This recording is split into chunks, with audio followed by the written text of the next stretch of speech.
So it's the beginning of a new year, right? So you set big goals, you try to achieve those big goals, you get burned out, and then you do not achieve those goals. This is the cycle that most people actually go through. 92% of people do not achieve their goals, but that does not have to be the case. There are simple steps that you can actually take today to ensure that your goals are achieved and that you actually have a fulfilling year. Hello everyone and welcome to my channel. My name is B, and in today's video I'm going to be sharing with you how to break big goals into manageable actions that you can start to take today to make sure your goals have been achieved. If you already have personal goals for the year, then that's absolutely fine. If you do not, what you want to do is you want to look at what areas of your life you want to focus on, right? So there are different ways to go about this. The first way is to use the wheel of life.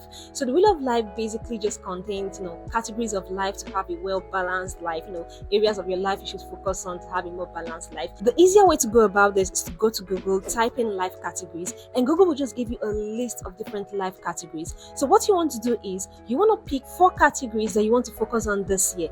You do not want to pick anything more than 4 because most times people try to pick a lot and they get overwhelmed. So we want to stick to just 4 categories, right? So we're going to pick 4.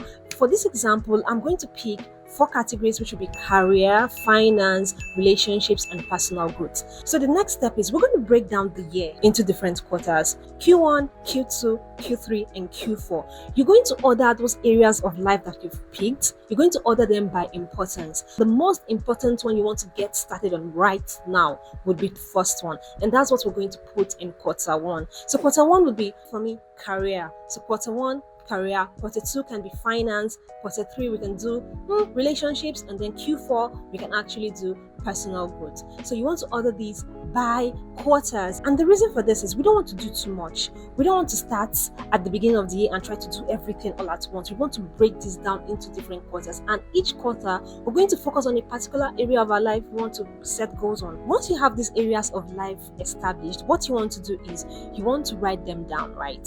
So you can use a notepad, simple notepad in your own handwriting. You can easily get to it. That's fine. Or you can use Google Doc if you want it to follow you everywhere, because you can access Google Doc on your phone, on your laptops, wherever you are. Your Google Doc is going to always be there with you. Okay, so we've chosen areas of our lives that we want to focus on for 2025. So what's the next step? We're going to choose just one area of our lives, which will be career, and ask ourselves, what 3 goals do we want to achieve in our career this year?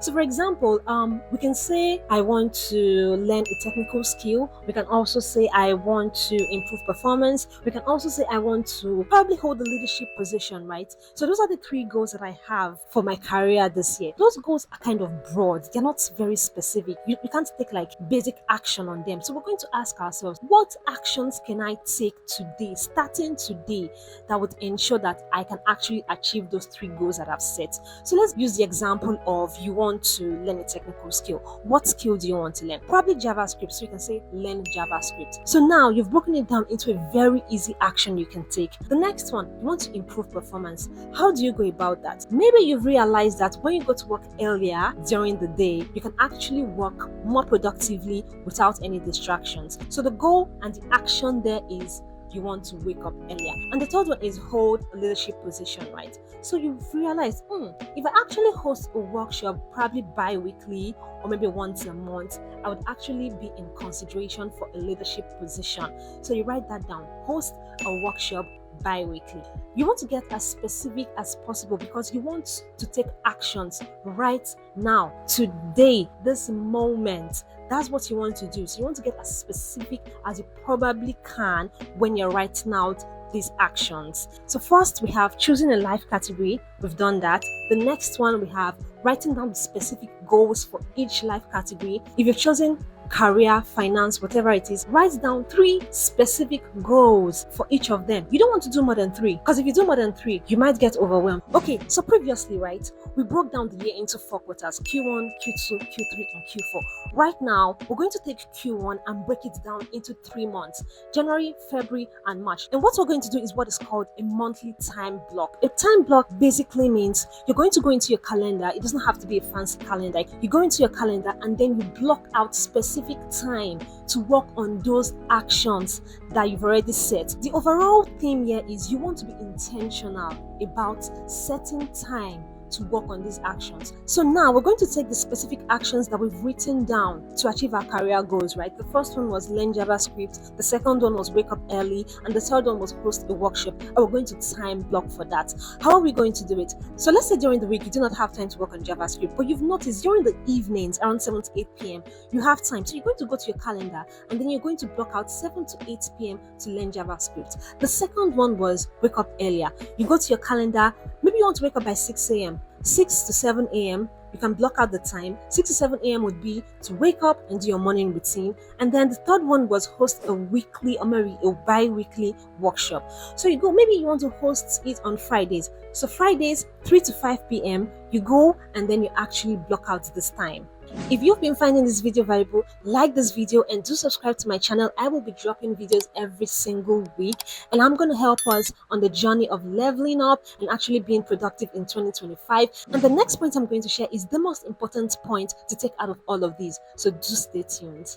The most important step out of all of these is to review your weekly actions to see if you actually did them or if you actually did not do them. So you're going to look back at the previous week. What worked? What did not work? What can you move around? What can you change around? How can you improve going into the next week? This is where some people get stuck because they're like, I didn't take any action and then I'm just going to quit. No, we are not going to do that. What we're going to do instead is we're going to review what actually worked, what didn't work, and adjust and move some things around.